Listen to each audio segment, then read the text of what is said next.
Selamat pagi Bapak Ibu jemaat yang terkasih di dalam Tuhan. Hari ini saya sungguh bersuka cita karena setelah sekian lama bisa menyapa Bapak Ibu semua kembali untuk masuk di dalam ibadah GKI Eleon Pos PI Bukit Palma. Mari sebelum kita masuk dalam ibadah kita siapkan hati kita mengambil saat teduh.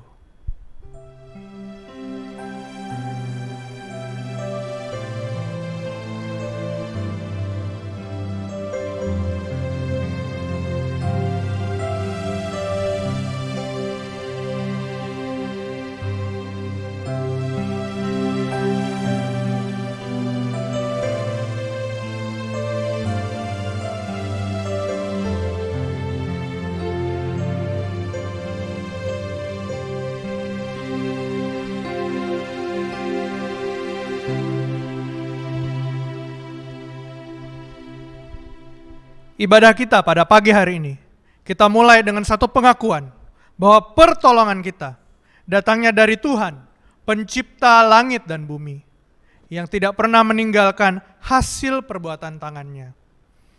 Turunlah atas kita kasih karunia dari Allah Bapa, Putra, dan Roh Kudus. Amin.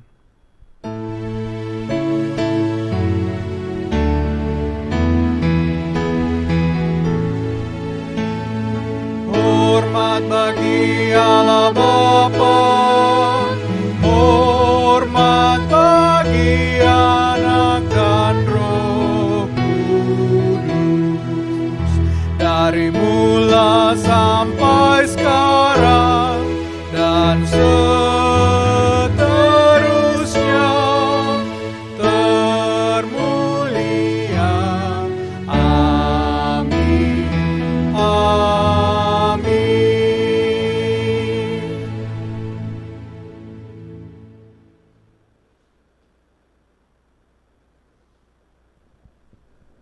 Mari kita berdoa sebelum kita memulai ibadah ini. Bapa di surga, kami bersyukur kembali karena anugerah Tuhan kami boleh beribadah. Kami bersyukur kalau hari ini kami boleh menyediakan waktu untuk kami memuji Tuhan, belajar dari bagian firman Tuhan. Setelah 1 minggu kami hidup di dalam kehidupan kami masing-masing, menjalani segala aktivitas kehidupan kami masing-masing. Kami bersyukur 1 minggu sudah kami lalui dan kami bisa merasakan begitu banyak berkat dan penyertaan Tuhan. Tapi ampuni kami Tuhan, di dalam 1 minggu yang sama mungkin seringkali kami lupa untuk bersyukur. Mungkin kami masih mengandalkan kekuatan kami sendiri.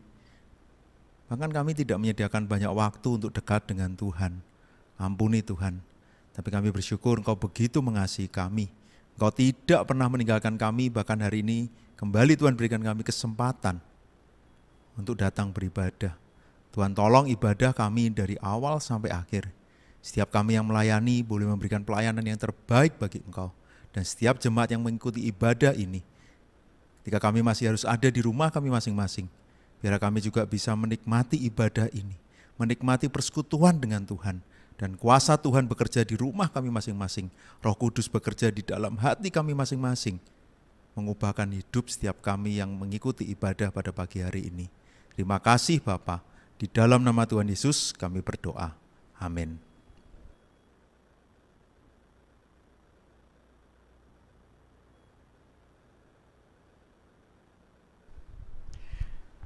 Bapak Ibu jemaat terkasih, saya percaya kalau pada hari Minggu ini kita masih bisa beribadah kepada Tuhan, itu pasti merupakan sebuah sukacita bagi kita semua.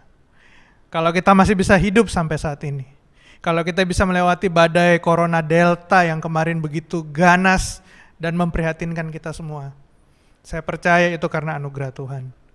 Tapi lebih daripada itu, saya percaya juga bahwa anugerahnya yang terbesar, yaitu Dia menyelamatkan kita, orang yang hina, orang yang cemar, mengangkat kita menjadi anak-anaknya. Kita pujikan sebuah pujian, Amazing Grace.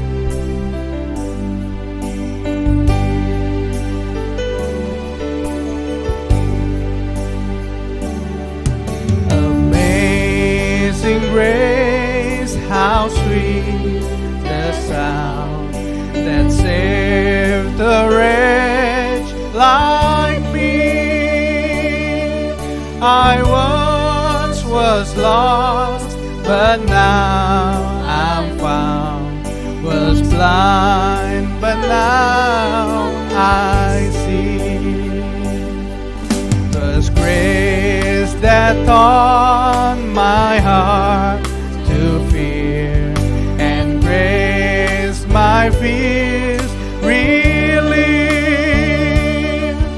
How precious did that grace appear, the hour I first believed. My chains are gone, I've been set free. My God, my Savior has ransomed me, and like a flood His mercy reigns, unending love, amazing. Kita pujikan sekali lagi. The Lord has promised good to me.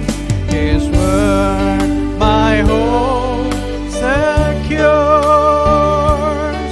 He will my shield and portion be, as long as life endures. My chains are gone, I've been set free. My God, my Savior has ransomed me, and like a flood His mercy reigns, unending love, amazing grace. My chains are gone, I've been set free. My God, my Savior has ransomed me, and like a flood His mercy reigns, unending love, amazing grace.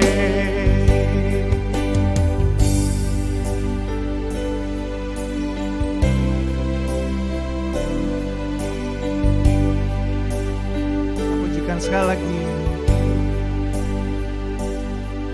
The earth shall soon dissolve like snow, the sun forbear to shine, but God who called me here below will be forever mine. Katakan, will be forever mine. Will be forever mine. You are forever mine. You are forever mine.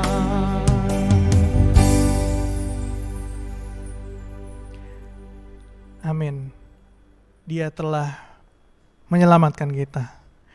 Kita telah menjadi miliknya, dan Dia telah menjadi milik kita. Karena begitu besar kasih-Nya bagi kita. Dia menyelamatkan kita, orang-orang yang hina ini.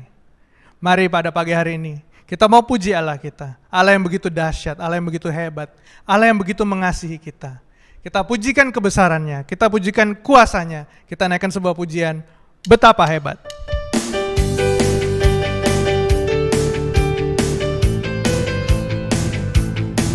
Dia yang bertata di sorga, datang menyelamatkan kita.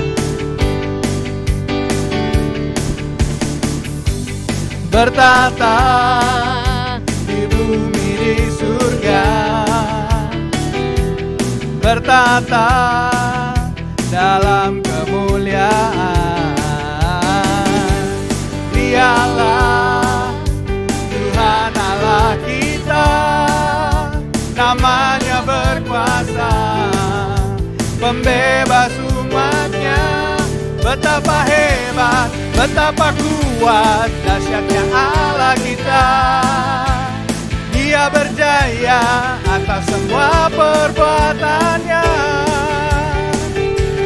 Betapa hebat, betapa kuat, dahsyatnya Allah kita.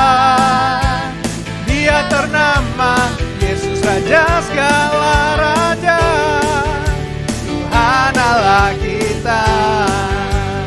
Kita pujikan sekali lagi dari awal.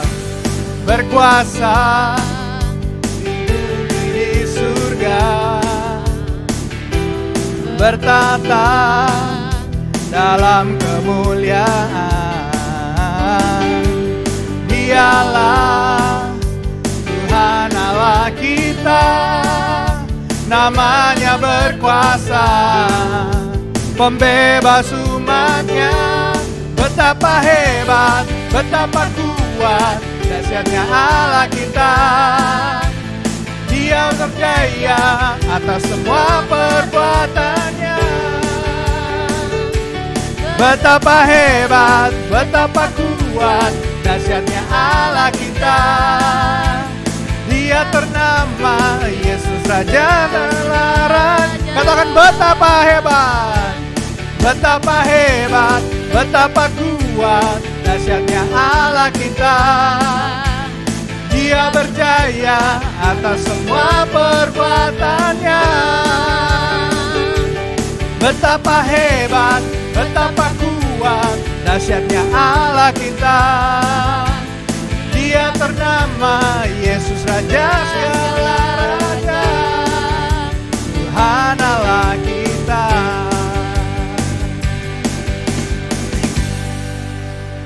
Dialah yang terhebat, dialah yang terkuat, dialah Tuhan Raja kita. Mari Bapak Ibu kita persiapkan hati kita menyambut firman Tuhan. Kita mau siapkan hati kita untuk merenungkan firman Tuhan. Kita nyanyikan sebuah pujian, ku siapkan hatiku Tuhan.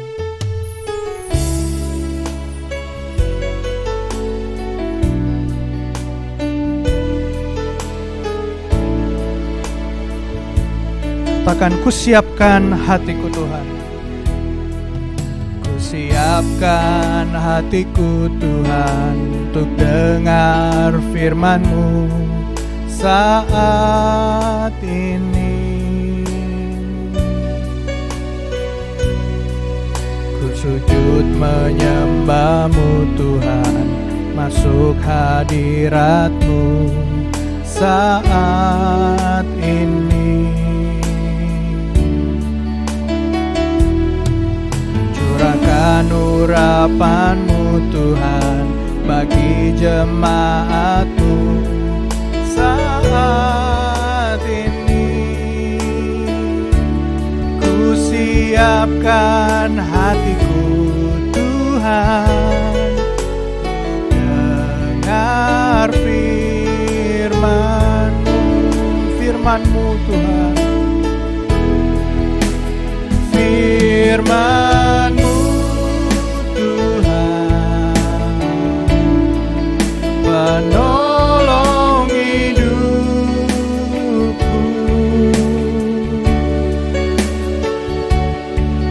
Dahulu, sekarang, selama-lamanya tiada berubah. Firman-Mu Tuhan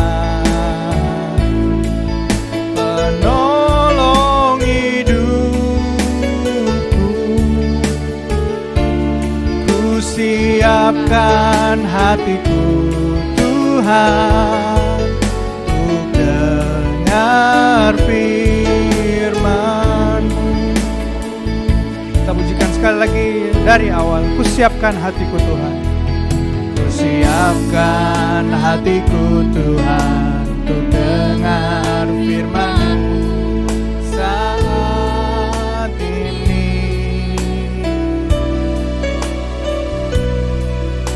Sujud menyembah-Mu Tuhan, masuk hadirat-Mu saat ini. Curahkan kuasa-Mu Tuhan bagi jemaat-Mu saat ini. Ku siapkan hatiku Tuhan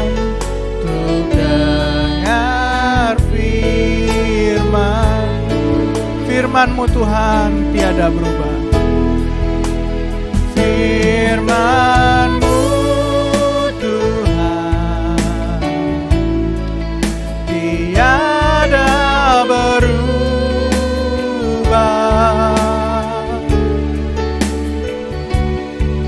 Dahulu, sekarang, selama-lamanya tiada berubah.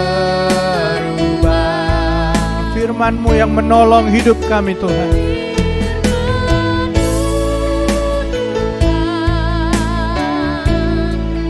Menolong hidupku,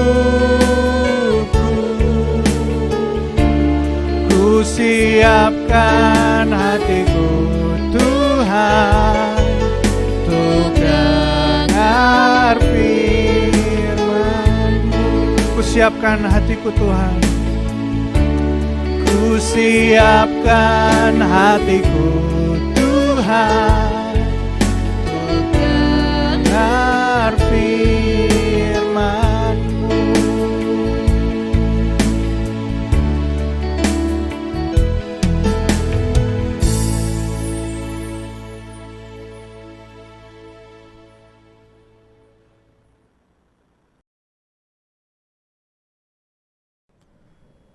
Mari kita berdoa sebelum kita belajar dari bagian firman Tuhan. Bapa di surga, saat ini kami mau belajar dari bagian firman Tuhan. Roh Kudus menolong kami supaya kami mengerti dan kami bisa melakukan setiap firman Tuhan yang akan kami renungkan. Di dalam nama Tuhan Yesus kami berdoa. Amin. Kita akan melihat bagian firman Tuhan dari Lukas 5 ayat 12 sampai 16. Lukas 5 ayat 12 sampai 16, demikian firman Tuhan. Pada suatu kali Yesus berada dalam sebuah kota. Di situ ada seorang yang penuh kusta. Ketika ia melihat Yesus, tersungkurlah ia dan memohon, "Tuhan, jika Tuhan mau, Tuhan dapat mentahirkan aku." Lalu Yesus mengulurkan tangannya menjamah orang itu dan berkata, "Aku mau, jadilah engkau tahir." Seketika itu juga lenyaplah penyakit kustanya. Yesus melarang orang itu memberitahukannya kepada siapapun juga dan berkata, "Pergilah, perlihatkanlah dirimu kepada imam dan persembahkanlah untuk pentahiranmu persembahan seperti yang diperintahkan Musa sebagai bukti bagi mereka." Tetapi kabar tentang Yesus makin jauh tersiar dan datanglah orang banyak berbondong-bondong kepadanya untuk mendengar dia dan untuk disembuhkan dari penyakit mereka. Akan tetapi ia mengendurkan diri ke tempat-tempat yang sunyi dan berdoa. Hari ini kita akan melanjutkan eksposisi dari Lukas. Kita sampai di Lukas 5 ayat 12 sampai 16. Saya berikan judul Dilayakkan karena belas kasihan Tuhan. Dilayakkan karena belas kasihan Tuhan. Saudara, kalau saya ajak kita merenungkan keadaan kita sekarang, apakah ada dari kita yang hari ini berkata, "Tuhan, aku gak layak di hadapan Tuhan"? Mungkin karena kita merasa kita pernah melakukan dosa yang begitu besar. Mungkin kita berasal dari masa lalu yang tidak terlalu baik. Mungkin kita bahkan dari keluarga yang kita anggap bukan keluarga yang baik, yang seolah-olah apa yang dilakukan oleh keluargaku itu juga yang aku alami di dalam diriku. Atau mungkin ada dari kita yang merasa, "Tuhan, aku tidak sebaik orang lain." Kita selalu insecure, orang lain selalu hebat, aku yang paling gak bisa apa-apa. Mungkin gambarannya kalau ada orang berkumpul, kita yang di paling pojok cuma diem, kayak seolah-olah kayak, aduh hidupku paling menyedihkan di antara mereka semua. Semua tertawa, berani ngomong, kita cuma diem. Kalau gak ditanya kita gak ngomong. Atau mungkin kita berpikir, aku tidak yakin apakah Tuhan itu mengasihiku. Karena aku merasa hidupku itu ternyata ada banyak tantangan, ada banyak kesulitan, bahkan kadang aku terpuruk begitu jauh dan aku merasa kayak kenapa orang lain sepertinya diberkati kok aku yang enggak. Dan akhirnya kita merasa apa itu mungkin karena kesalahanku, apa itu karena dosaku, atau itu terjadi karena Tuhan menghukum aku. Dari kisah yang kita baca tentang orang yang sakit kusta ini, saya rindu kita mau belajar dan mungkin merasakan seperti apa yang orang kusta itu rasakan. Melihat apa yang Yesus lakukan. Mencoba memikirkan respon apa yang kita bisa lakukan sebagai orang-orang yang nanti seperti orang kusta yang mendapatkan apa yang Yesus lakukan. Kita akan lihat pertama ayat ke-12. Pada suatu kali Yesus berada dalam sebuah kota. Yesus saat itu sudah memulai pelayanannya. Kalau di perikop yang ayat 1-11, penjala ikan menjadi penjala manusia, Yesus sudah memanggil murid-muridnya. Perikop sebelumnya Yesus sudah mengajar di kota-kota lain. Jadi Yesus sudah memulai pelayanan. Lalu kemudian kalau bagian ini tentang orang kusta, nanti ayat 17-26 tentang orang lumpuh disembuhkan. Jadi ada setelah memanggil murid-murid, sekarang sampai di bagian ada 2 mujizat yang dilakukan. Yang seolah-olah mau meneguhkan, ini loh Yesus yang berotoritas. Yesus yang akan memulai pelayanannya, Yesus yang sudah memanggil murid-muridnya, Yesus juga yang berotoritas. Tapi kita bisa melihat bukan sekedar otoritas. Tapi apa? Ini yang akan kita renungkan. Kalau di situ ada Yesus, kemudian kisahnya dilanjutkan, di situ ada seorang yang penuh kusta. Saudara kalau lihat orang yang penuh kusta, saat itu kalau kita baca di Imamat 13 dan 14, orang penuh kusta itu adalah orang yang sudah dianggap tidak layak, yang harus disingkirkan dari komunitas, dari masyarakat. Penyakit yang mengerikan, saat itu penyakit yang sangat menular dan tidak bisa diobati. Kalau kusta di hari ini di Indonesia masih ada, tapi tidak terlalu menular, mungkin nggak sama kayak corona yang jadi pandemi, lalu juga sudah lebih bisa diobati. Bukan bilang pasti sembuh, tapi bisa diobati. Kalau dulu sangat menular dan tidak bisa diobati. Karena itu jika seorang terkena kusta di zaman itu, dia harus diusir dari rumahnya, dia diusir dari kota. Satu hal yang mungkin menjadi bagian yang paling tidak enak, mungkin bukan penyakitnya. Oke, penyakitnya mengerikan. Penyakit ini merusak ujung saraf, tanpa sadar tuh nanti pelan-pelan jari tangan, jari kaki, hidung itu tuh rusak semua. Jaringan tubuh itu rusak. Tapi bukan sekedar sakit fisik, tapi pasti secara mental dia juga akan dikucilkan, dia akan merasa tidak bisa bersama dengan keluarganya, bahkan secara rohani pun dia sudah tidak boleh mengikuti kegiatan keagamaan. Ada penafsir yang menuliskan dia seolah-olah tuh kayak orang kusta tuh kayak mayat hidup gitu ya. Ngeri ya saudara ya, hidup tapi nggak bisa kumpul dengan siapa-siapa, hidup tetapi tidak bisa ikut ibadah, hidup tetapi tidak bisa ibadah karena nggak ada ibadah online seperti sekarang kan. Ya kan, nggak bisa datang ke Bait Allah, nggak harus datang ke imam dulu minta dianggap dia suci kan gitu ya, baru boleh ikut ibadah.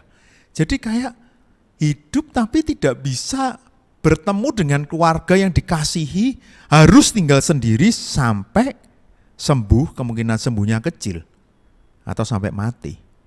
Saudara kadang ini keadaan yang kalau buat saya itu mengerikan ya. Dulu saya pernah ingat kisah yang sama, kalau ini tuh kayak dikumpulkan di karantina, kalau kemarin orang kena COVID kan waktu banyak itu kan kayak di Jakarta ada Wisma Atlet tempat isolasi. Saya ingat kalau orang-orang yang dengan gangguan jiwa yang oleh dinas sosial kan dibawa ke Liponsos gitu ya. Di Liponsos itu ada ribuan orang. Saya pernah tanya waktu kami pelayanan ke sana tuh saya tanya, kapan orang-orang di Liponsos ini boleh keluar? Jawabannya apa? Kalau sembuh. Nah ini peluang orang dengan gangguan jiwa sembuh itu kan juga nggak gampang kan, atau diambil oleh keluarganya.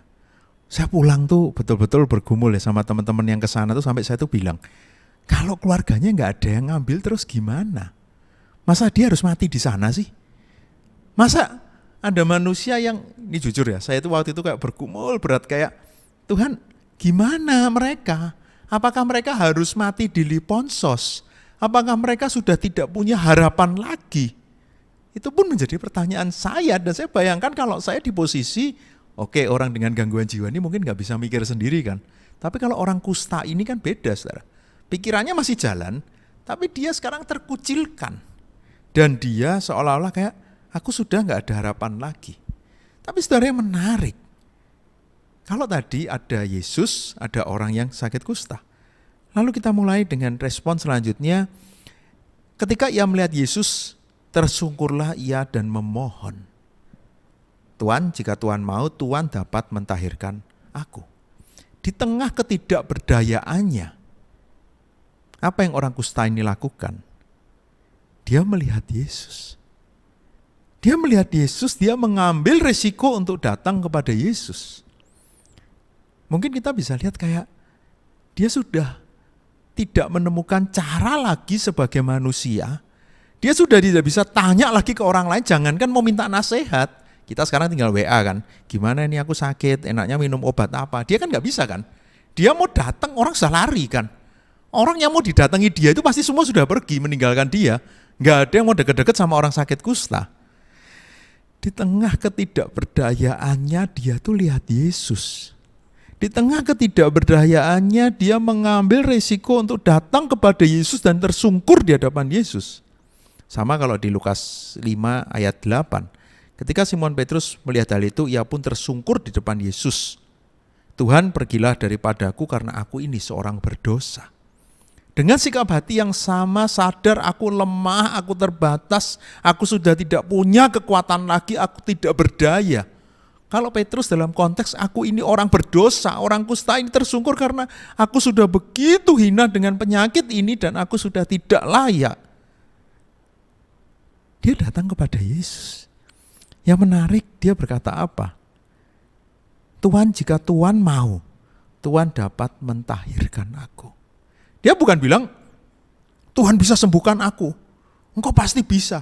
Dia tahu Yesus itu bisa. Dia rindu untuk bisa minta ditahirkan. Itu berarti apa sih? Tuhan, aku tuh pengen bisa kembali seperti dulu. Aku pengen dipulihkan kehidupanku yang lama, bisa bersama dengan keluargaku, bisa bekerja, bisa kembali beribadah, bisa datang ke bait Allah. Tapi sekarang aku dalam kondisi sakit. Biarlah engkau yang bekerja supaya aku tidak punya sakit kusta ini. Tapi di sini yang menarik kayak, jika Tuhan mau, Tuhan dapat mentahirkan aku. Dia tahu Yesus mampu. Tapi dengan keberaniannya dia itu bertanya, kalau kamu mau, kamu bisa sembuhkan aku. Setelah sampai di bagian ini, saya tertarik kenapa? Dia itu yakin loh dengan kuasa Tuhan. Tapi sebagai manusia dia cuma bilang, kalau Tuhan mau, kalau Tuhan mau, berarti aku bisa sembuh. Saudara, kadang kalau kita coba refleksikan hidup kita kayak orang kusta ini atau ternyata kita punya sikap hati yang berbeda, saudara. Apakah di dalam doa kita gini, Tuhan pasti bisa berkati aku. Dan Tuhan harus berkati aku. Pokoknya harus Tuhan. Aku tuh perlu. Loh, beda kan saudara ya. Kalau lihat ini kan kayak sense-nya bukan itu. Tapi kayak engkau mampu. Tapi biarlah rencanamu yang terjadi. Kalau engkau mau, engkau bisa berkati aku. Tapi kalau memang ini bukan waktumu, kalau tanda kutip Tuhan nggak mau, ya nggak apa-apa. Karena kan ini otoritasnya Tuhan. Sadar ya saudara ya, kadang doa kita itu seperti yang mana sih saudara? Yakin, tapi apakah kita betul-betul sadar semua itu adalah dari Tuhan? Saudara, menarik, dia sungguh-sungguh menyadari itu. Kalau engkau mau, engkau dapat menyembuhkan aku. Saudara, satu hal yang buat saya ini keberanian yang luar biasa. Kalaupun saat ini kita bergumul dengan kelemahan kita, mungkin ketidakberdayaan kita, ketidaklayaan kita, mungkin keberdosaan kita. Mari kita tersungkur seperti Petrus dan orang kusta ini. Mari kita tersungkur di hadapan Tuhan, tapi kita yakin dia adalah Tuhan yang mampu. Mampu menyembuhkan aku, mampu memulihkan hidupku. Ketika memang sesuai dengan rencananya dan dia mau melakukan itu.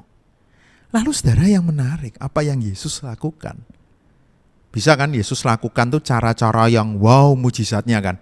Tadi ingat ya, ini orang kusta waktu datang ke Yesus, pasti orang-orang di sekitarnya aja kaget kan. Wih, orang kusta ini datang gitu ya. Bisa jadi Yesus juga kaget kan. Loh, orang kusta. Semua orang normalnya tuh kaget. Dan mungkin bisa kan Yesus pengobatannya jarak jauh kan. Sembuhlah orang kusta, aku gak bisa megang kamu, nanti aku ketularan loh. Bisa kan? Bisa kan kayak atau diwakilkan ke murid-muridnya.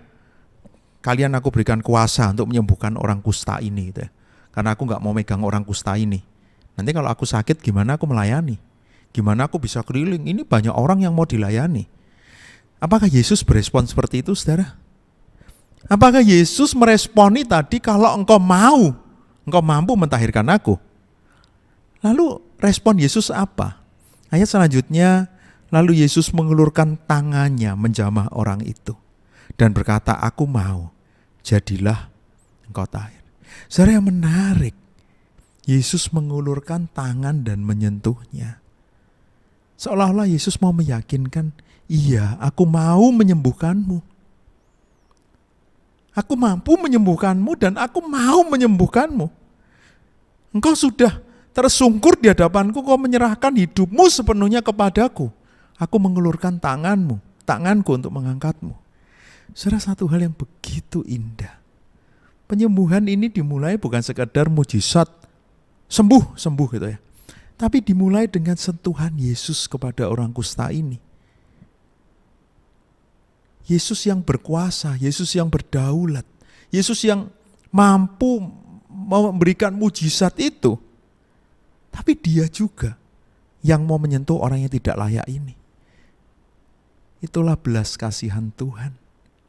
Itulah belas kasihan Tuhan kepada manusia yang lemah, yang hina, yang terbatas, yang berdosa ini.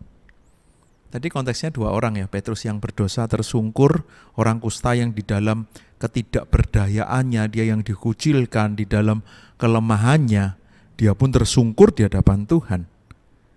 Yesus berbelas kasihan kepada manusia. Yesus begitu mengasihi orang-orang yang memang mau ditolong dan memang layak untuk ditolong, yang memang mau berharap, yang mau tersungkur di hadapan Tuhan. Saudara, belas kasihan Tuhan yang memulihkan hidup orang kusta ini. Karena dia yakin Tuhan bisa sembuhkan, tapi dia mungkin tidak pernah terpikir cara Tuhan menyembuhkan itu seperti apa. Dia mungkin tidak pernah terpikir gimana caranya. Karena itu saudara, yang menarik, seharusnya kan Yesus melarang orang ini kan. Jadi ayat selanjutnya, Yesus melarang orang itu memberitahukannya kepada siapapun juga dan berkata, pergilah, perlihatkanlah dirimu kepada imam dan persembahkanlah untuk pentahiranmu persembahan, seperti yang diperintahkan Musa sebagai bukti bagi mereka. Tetapi kabar tentang Yesus makin jauh tersiar. Jadi ya kemungkinannya, orang ini gak bisa menahan diri untuk tidak menceritakan ke orang lain. Orang ini ternyata gak nurut gitu ya. Waktu Yesus bilang, jangan bilang-bilang ke orang lain, ternyata orang ini mungkin karena dia sudah begitu bersuka cita, dia merasakan belas kasihan Tuhan. Kalau kita lihat di Markus 1 ayat 45, Markus 1 ayat 45, ayat 44, ingatlah jangan engkau memberitahukan apa-apa tentang hal ini. Ini ayat paralelnya dari Markus ya. Markus 1 ayat 45, tetapi orang itu pergi memberitakan peristiwa itu dan menyebarkannya kemana-mana. Ternyata orang ini gak nurut, saudara. Tapi saya coba berpikir, orang yang sudah mendapatkan belas kasihan Tuhan, yang merasakan begitu dikasihi oleh Tuhan, apakah dia bisa diam dan tidak memberitahukan itu kepada orang-orang? Saya yakin ini gak gampang, saudara. Kalau kita yang dipeseni pun, kamu aku berkati, terus jangan bilang-bilang, kamu itu loh, sudah aku layakkan. Pasti kita juga pengen, aku sudah dilayakkan oleh Tuhan, dan ini begitu luar biasa di dalam hidupnya, dia begitu bersuka cita. Tapi saudara, akhirnya tentu ini gak masalah. Kenapa? Karena sebetulnya poinnya itu bukan Yesus gak pengen pekerjaannya ini diketahui.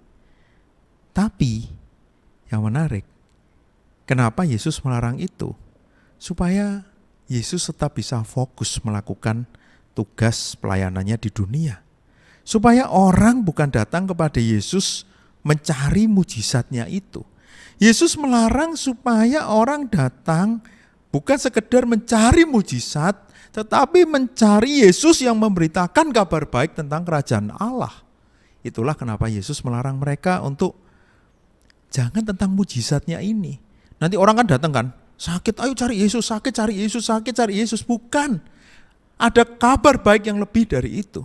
Sakit ini kayak seolah-olah menjadi tanda, menjadi pembuka dari otoritas Tuhan untuk apa? Ini adalah Mesias yang akan membebaskan mereka. Karena itu saudara, tetap fokus kepada pekerjaan Tuhan. Mungkin kita bisa melihat, wah orang kusta ini gimana sih? Tapi saya mau bilang, ketika dia menceritakan itu kepada orang lain, saya yakin karena belas kasihan yang sudah dirasakan itu. Tapi biarlah ini untuk kita juga belajar. Ketika kita merasakan kasih setia Tuhan, Ketika kita mau bagikan ke orang lain, mau ceritakan ke orang lain, yang kita ceritakan adalah tentang Tuhan itu. Yang kita ceritakan bukan sekedar tentang proses penyembuhannya, bukan hal yang kita senangi, bukan akhirnya aku lega, akhirnya aku senang ya sembuh, akhirnya aku tidak kusta lagi, malah aku, dan aku. Tapi yang diceritakan, aku tuh tidak layak, tapi Yesus kok mau memegang aku, kok Yesus mau menolong aku.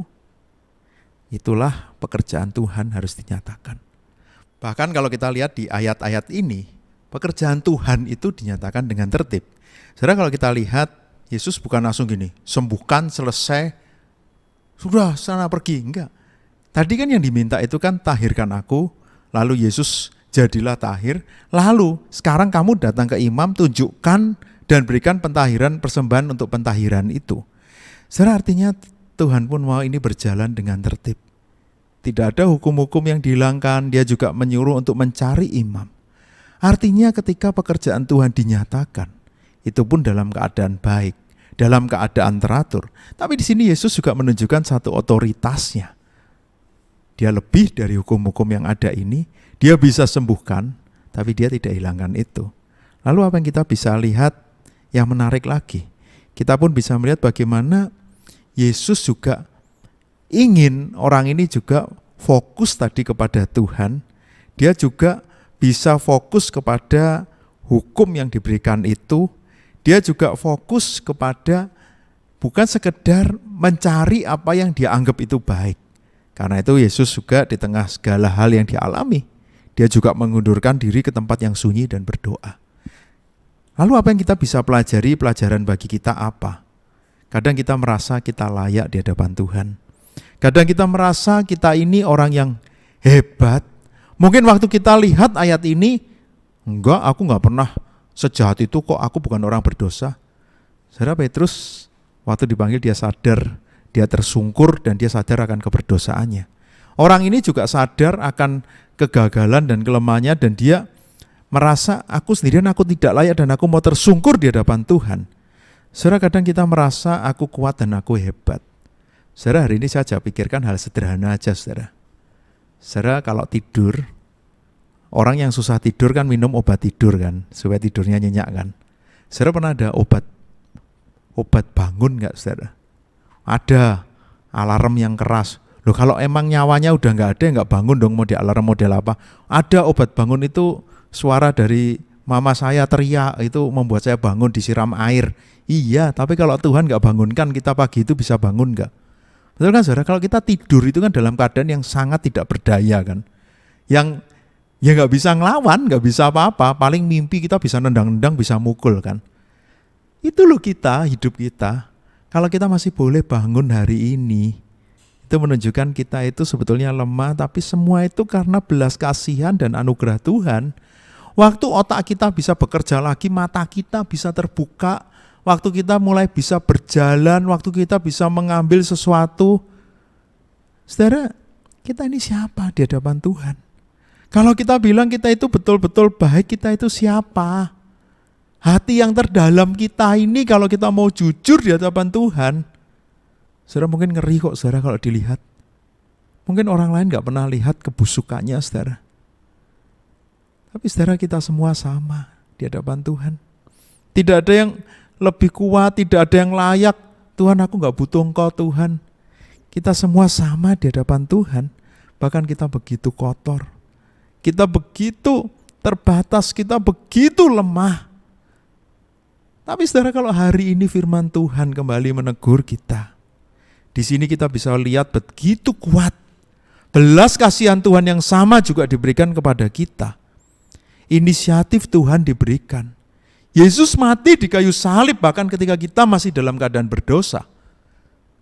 Dia mati di kayu salib bagi kita, orang-orang yang bahkan sampai hari ini kita pun masih terus kadang jatuh bangun di dalam dosa. Tapi belas kasihan Tuhan tidak pernah berhenti. Dia yang berinisiatif untuk memegang dan merangkul kita. Yesus mati di kayu salib supaya kita bisa dekat dengan Dia. Karena itu saudara, biarlah dengan kerendahan hati kita sadar akan belas kasihan Tuhan. Kita sadar kita bukan siapa-siapa. Karena itu kalau kita lihat dari ayat ini, apa sih yang Tuhan minta? Apa yang kita harus bisa lakukan ketika kita melihat Tuhan? Mari kita fokus kepada Tuhan itu. Kita fokus kepada Tuhan yang berbelas kasihan, yang setiap hari menolong kita, yang setiap hari menuntun kita. Kita fokus kepada Tuhan yang tidak pernah meninggalkan kita. Seringkali kita kenapa merasakan hidup kita sulit karena kita nggak fokus ke Tuhannya. Tapi di bagian ini, Yesus mengajak kita mau fokus kepada Dia. Hiduplah juga dengan tertib, saudara. Ambil waktu untuk berdoa. Dengan berdoa kita bisa menjaga sikap hati kita untuk terus tersungkur kepada Tuhan. Untuk terus merendahkan hati kita, aku memerlukan pertolongan Tuhan. Selalu sadar bahwa aku adalah orang berdosa yang sudah mendapatkan belas kasihan Tuhan, yang hari demi hari di dalam hidupku, aku terus memerlukan belas kasihan Tuhan. Tapi saudara, mungkin kalau kita sedang merasa tidak layak, orang kusta ini, tadi kita lihat di poin yang awal, dengan keberanian dia datang menghampiri Tuhan. Saudara, dia menantikan kita. Mari saat ini kita mau meresponi belas kasihan dan kasih Tuhan itu. Dengan penuh keberanian kita juga mau datang menghampiri Dia. Setiap hari kita mau berkata, Tuhan, aku lemah. Aku mau kuasa-Mu nyata di dalam hidupku. Aku lemah tapi Engkau adalah Tuhan yang besar.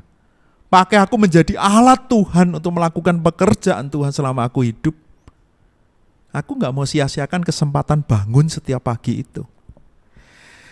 Karena ini saudara, tema tadi yang saya berikan judulnya dilayakkan karena belas kasihan Tuhan. Inilah kita. Hiduplah seperti yang seharusnya. Fokus kepada Tuhan. Terus dekat dengan Tuhan. Belas kasihan Tuhan ini tidak menjadi sia-sia. Karena kita mau meresponi dengan sebaik mungkin. Tuhan dimuliakan lewat hidup kita. Mari kita berdoa. Bapa di surga, kami tahu kami lemah dan terbatas. Tapi belas kasihan Tuhan sudah nyatakan. Tuhan sudah melayakkan kami. Tuhan yang mau terus tolong, Tuhan yang mau terus pimpin. Supaya hidup kami tidak menjadi sia-sia. Hidup di mana setiap hari kami boleh bangun. Kami tahu kami lemah, terbatas, kami tidak bisa mengontrol hidup kami. Tapi belas kasihan Tuhan yang mengangkat kami hari lepas hari, yang menguatkan kami hari lepas hari. Karena itu Tuhan, kami tidak mau sia-siakan lagi hidup kami. Kami mau memberitakan tentang Engkau melalui setiap apa yang Tuhan izinkan untuk kami alami di dalam hidup kami. Kami mau melakukan apa yang menjadi kehendak Tuhan. Dan di dalam hidup kami, karena kami tahu Engkau adalah Tuhan yang begitu mengasihi kami. Orang tidak melihat aku, tapi orang melihat Tuhan yang ada di dalam diriku. Biarlah nama Tuhan yang dimuliakan. Pekerjaan Tuhan terus kami lakukan dengan taat, dengan setia. Tolong kami Tuhan. Berikan kami keberanian. Kalau ada dari kami yang saat ini bergumul dengan dosa, kami terikat begitu dalam di dalam dosa kami dan kami merasa tidak layak. Biarlah kami sadar belas kasihan Tuhan. Seperti yang Kau tunjukkan kepada orang kusta itu. Belas kasihan yang sama Kau berikan kepada kami yang begitu hina ini. Kami mau meresponi itu. Kami mau datang kepada Tuhan. Kami mau mencari Engkau. Terima kasih Bapa. Di dalam nama Tuhan Yesus kami berdoa. Amin. Kita akan mengikrarkan pengakuan iman kita, pengakuan iman rasuli. Aku percaya kepada Allah, Bapa yang Maha Kuasa, Khalik langit dan bumi, dan kepada Yesus Kristus, anaknya yang tunggal Tuhan kita, yang dikandung dari Roh Kudus, lahir dari anak darah Maria, yang menderita sengsara di bawah pemerintahan Pontius Pilatus, disalibkan, mati dan dikuburkan, turun ke dalam kerajaan maut. Pada hari yang ketiga, bangkit pula dari antara orang mati, naik ke surga, duduk di sebelah kanan Allah, Bapa yang Maha Kuasa. Dan dari sana Ia akan datang untuk menghakimi orang yang hidup dan yang mati. Aku percaya kepada Roh Kudus, gereja yang kudus dan am, persekutuan orang kudus, pengampunan dosa, kebangkitan tubuh, dan hidup yang kekal. Amin.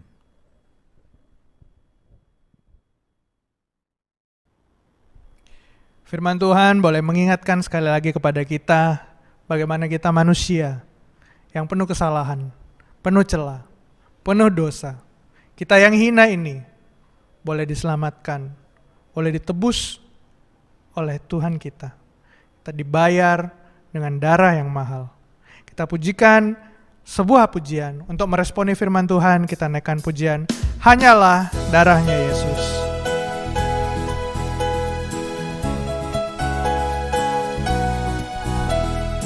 Dosa dapat dihapus hanya oleh darah Yesus. Aku disempurnakan hanya oleh darah Yesus. Darahnya yang kudus membasuh dosaku. Tiada yang lain, hanyalah darahnya. Luput dari hukuman, luput dari hukuman hanya oleh darah Yesus. Yang dapat selamatkanku hanyalah darahnya Yesus. Darahnya yang kudus membasuh dosaku. Tiada yang lain, hanyalah darahnya Yesus. Interlude. Kita pujikan sekali lagi, dosaku diampuni. Dosaku diampuni hanya oleh darah Yesus. Tutur dan perbuatanku hanyalah darahnya Yesus. Darahnya yang kudus membasuh dosaku.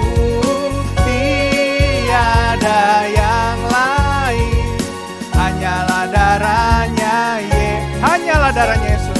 Hanyalah darahnya. Sekali lagi, hanyalah darahnya Yesus. Mari kita bersatu di dalam doa. Bapa, kami mengucap syukur Tuhan, karena Engkau-lah, karena darah-Mu lah yang menyucikan kami. Engkau yang melayakkan kami. Kami sungguh bersyukur Tuhan karena Engkau telah menerima kami menjadi anak-anak-Mu. Saat ini kami juga berdoa mengucap syukur untuk persembahan yang boleh kami berikan. Kiranya Tuhan mau terima, Tuhan mau pakai, Tuhan mau kuduskan, sehingga boleh dipakai untuk pekerjaan Tuhan, secara khusus melalui gereja kami GKA Elion. Kami juga berdoa untuk saudara-saudara kami seiman, yang mungkin dalam pergumulan pada hari ini. Entah itu karena pergumulan ekonomi, atau karena kesehatan, atau karena relasi mereka dengan orang lain. Kami berdoa kiranya Tuhan yang mau memulihkan, Tuhan yang mau memberikan jalan bagi mereka. Terima kasih Tuhan. Di dalam nama Tuhan Yesus kami berdoa dan mengucap syukur. Amin. Mari kita mengakhiri ibadah kita dengan mengembalikan segala pujian, hormat dan kemuliaan bagi Allah. Doksologi.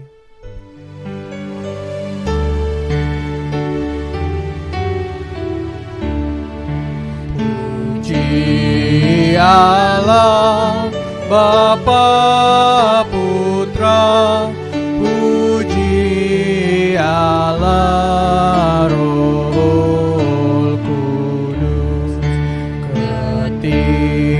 Ketiganya yang esa, pohon selamat, sumber berkah.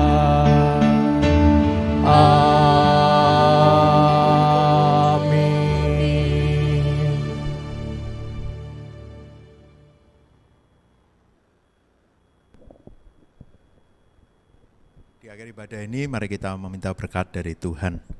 Kiranya kasih karunia Allah Bapa, cinta kasih Yesus Kristus, penghiburan dan pertolongan Roh Kudus memampukan kita untuk menjadi orang-orang yang sadar kita adalah orang yang berdosa, yang seharusnya tidak layak untuk datang menghampiri Tuhan. Tapi kita mendapatkan belas kasihan dari Tuhan, memampukan kita untuk dengan penuh keberanian datang menghampiri Tuhan, memampukan kita untuk hidup, meresponi apa yang Tuhan sudah lakukan, memampukan kita untuk terus memuliakan Tuhan dari sekarang sampai selama-lamanya. Amin.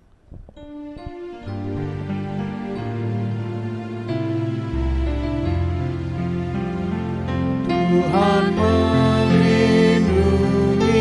kau, Tuhan memberkati kau, kiranya wajah-Nya menyinari kau, Tuhan memberi anugerah-Nya, damai sejahtera.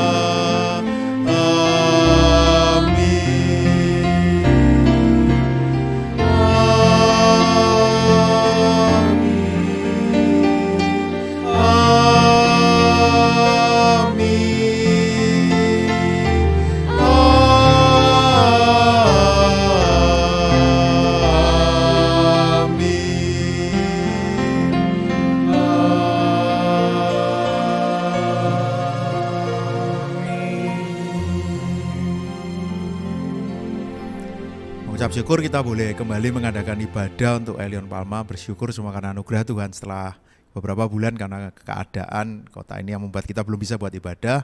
Bersyukur juga kalau kita juga sekarang punya Zoom untuk anak-anak sekolah minggu gitu ya. Jadi kalau ada yang punya anak sekolah minggu, setiap hari Minggu kita juga ada Zoom untuk anak-anak sekolah minggu, boleh menghubungi saya atau menghubungi pengurus atau guru-guru sekolah minggu untuk bisa mendapatkan informasinya. Selamat hari Minggu, Tuhan Yesus memberkati.